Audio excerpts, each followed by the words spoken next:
செய்தோம் இங்கு இதுவரை வாழ்விலே, எங்கெங்கு போனோம் வந்தோம் விதி என்னும் பேரிலே, காணாத துயரம் கண்ணிலே, போயாத சலனம் நெஞ்சிலே.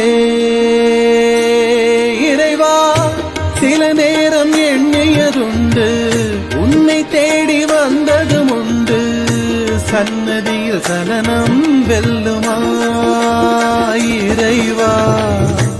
அன்பான புன்னகை செய்வாய், அழகான பார்வையில் கொள்வாய், நீ என்பது நான் அல்லவா விடை சொல்கிறாய். கல்லாக இருப்பவன் நீயா, கண்ணீர்